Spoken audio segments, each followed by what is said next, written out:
శివాయ. ఓం నమ శివాయ. అందరికీ స్వాగతం. ఓం నమ శివాయ. నేను మీ ట్రావెల్ డాన్సర్ కిరణ్. ఈరోజు మీరు చూడబోయే గుడి చాలా ప్రత్యేకమైనది. ఎందుకంటే ఇక్కడ ఉండే శివలింగం సాక్షాత్తు మానస సరోవరం నుంచి తీసుకొచ్చి ఇక్కడ ప్రతిష్ఠించారు. ఒక 75 సంవత్సరాల స్వామి, పెద్ద ఆయన, రిటైర్డ్ టెలికాం ఉద్యోగి, మహాశివభక్తుడు ఆయన. మానస సరోవరం వెళ్ళినప్పుడు అక్కడ పుణ్యస్నానం చేస్తున్నప్పుడు ఆయనకి లింగాకారంలో ఉండే రాయి కనిపించింది. ఆ రాయిని చూడగానే ఆయనకి సాక్షాత్తు ఆ పరమశివుడే అనుగ్రహించాడు అని తెలుసుకొని ఇక్కడికి తీసుకొచ్చి గుడి కట్టించి ప్రతిష్ఠించారు. అంతేకాకుండా గో సంరక్షణశాల పెట్టి దాదాపు 70 గోవుల్ని ఆయన ఇక్కడ సంరక్షిస్తున్నాడు. చిన్న విషయం కాదు 70 గోవుల్ని సంరక్షించడం అంటే. అందుకే మీ అందరికీ తప్పకుండా ఈ ఆశ్రమం గురించి తెలియాలి అని ఈ వీడియో చేస్తున్నాను. ఈ ఆశ్రమం పేరు గోపీనాథం ఆశ్రమం. ఇది నెల్లూరుకి 10 కిలోమీటర్ల దూరంలో ఉంటుంది. శ్రీ వేదగిరి నరసింహస్వామి కొండ ముఖద్వారం నుంచి ఒక 100 మీటర్లు వెనక్కే ఉంటుంది. రైట్ సైడ్లో ఒక 100 మీటర్ల లోపలికి వెళ్తే అక్కడే ఈ గోపీనాథం ఆశ్రమం ఉంటుంది. మీకు డిస్క్రిప్షన్లో లింక్ కూడా ఇస్తాను ఈ లొకేషన్ది. మీరు ఎవరైనా వెళ్ళి దర్శించాలంటే దర్శించవచ్చు. చాలా పవిత్రమైన స్థలం. ఒక 75 సంవత్సరాల పెద్ద అయిన స్వామీజీ ఆయన సొంతంగా ఆయనే రోజు నైవేద్యం చేసి దేవుడికి ప్రసాదం పెడతారు. అంతేకాకుండా ఇక్కడ వచ్చిన భక్తులకి అన్నదానం కూడా చేస్తున్నారు.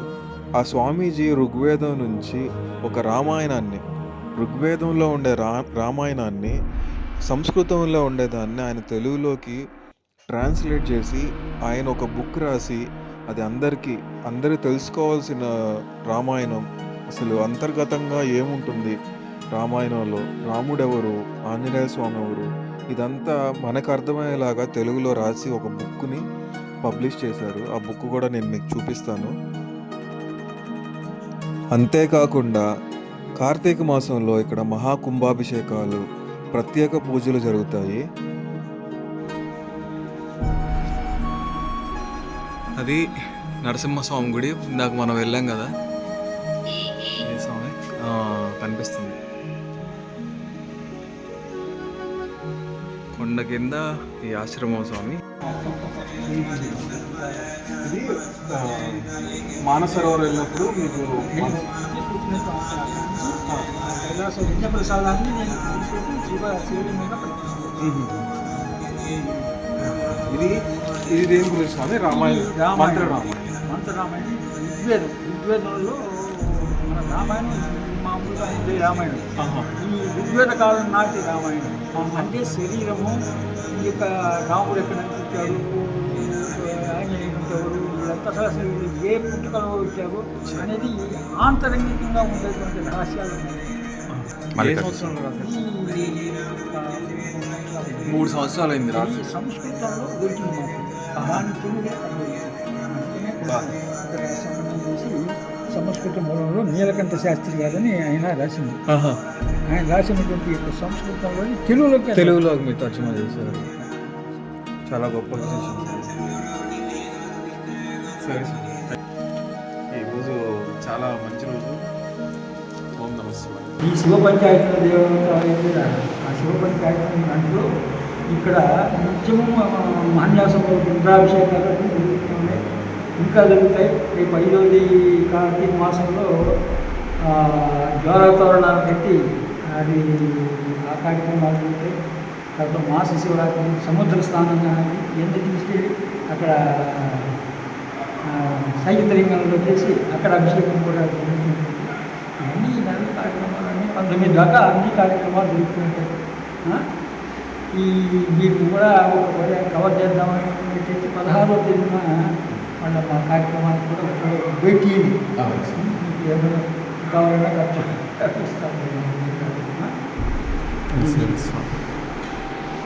థ్యాంక్స్. ఇక్కడ గోశాల ఉంది. గోశాల చూద్దాం వెళ్ళి. ఎన్ని గోవుల్ని ఆలయం వాళ్ళు ఎన్ని గోవుల్ని సంరక్షిస్తున్నారో చూద్దాము ఈ గోశాలలో.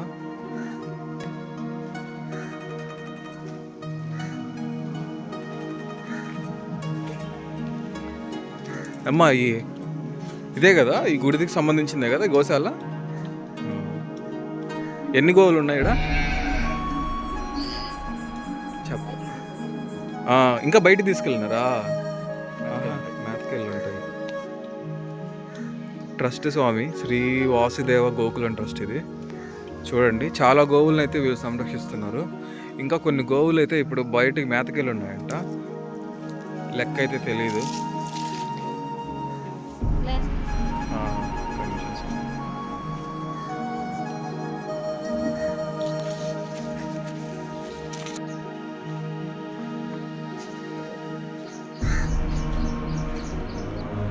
గోశాల నిర్మాణానికి శ్రీ జలదాంకి హజరత్తయ్య గారి జ్ఞాపకార్థ ఇది నిర్మించారనమాట.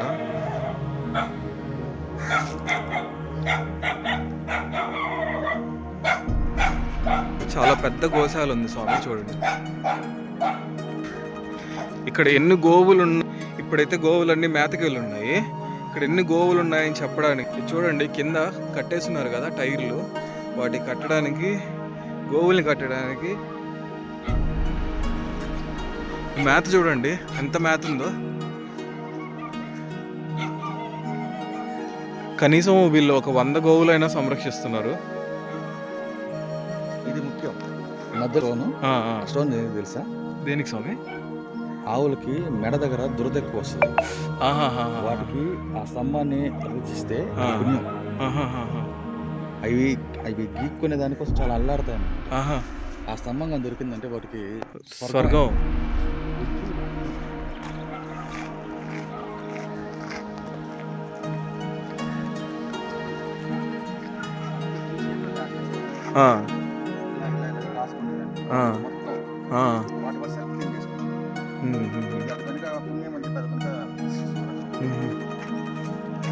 చాలా విశేషం స్వామి. ఇది అది తెలియకపోయింది, అది మీకు చెప్పబోయింటే తెలిసి ఉండేది కదా.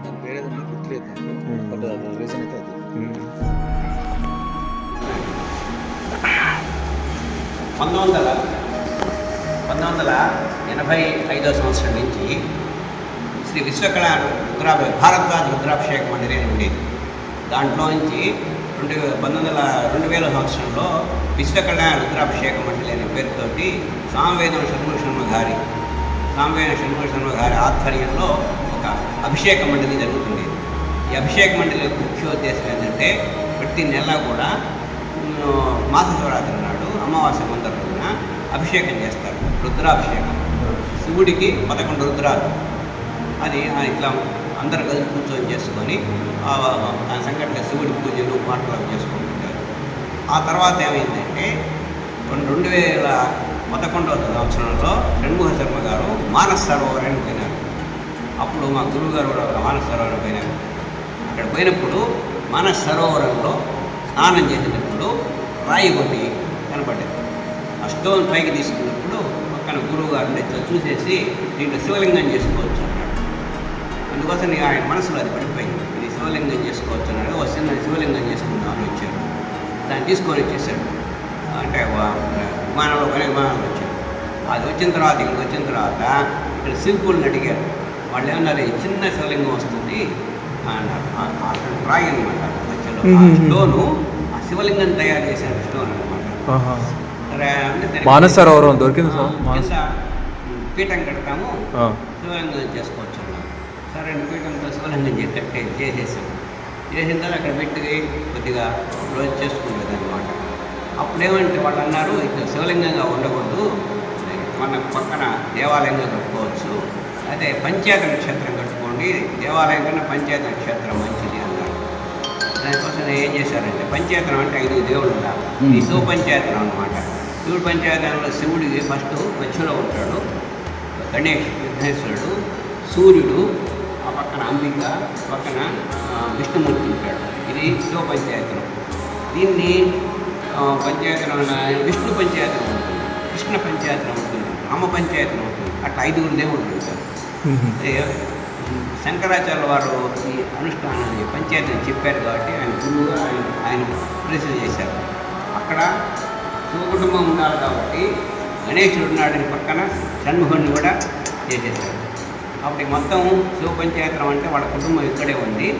మిగతా దేవుళ్ళు ఉన్నారు. మనం రోజు ప్రత్యక్షంగా చూసేటువంటి సూర్యుడు ఉన్నాడు. ప్రతి ఒక్క దానికి విఘ్నాలు నిర్వహించే విఘ్నేశ్వరుడు ఉన్నాడు. అంబిక ఉన్నది. తర్వాత విష్ణుమూర్తి ఉన్నాడు. తర్వాత విష్ణుమూర్తి ఎప్పుడు అనేటివి ఉంటాడు అన్నమాట. తర్వాత దేవాలయం పంచాయతీ నందీశ్వరుడు కావాలన్నారు. నందీశ్వరుడు చేసేసారు. దాని తర్వాత ఏమన్నారంటే దీన్ని ప్రతిష్ఠ చేయాల్సిందేను అన్నారు. అటు 2012లో దీన్ని ప్రతిష్ఠ చేసాం అన్నమాట. ఆ ప్రతిష్ఠ చేసిన తర్వాత అప్పటి నుంచి రోజు ధూపదీప నైవేద్యాలతో రోజు అభిషేకాలు జరుగుతుంటాయి. ఆ తర్వాత నెక్స్ట్ దీంట్లో ప్రతిరోజు వచ్చేసి అభిషేకం చేసుకొని ఈ ప్రకారంగా చేస్తుంటాము.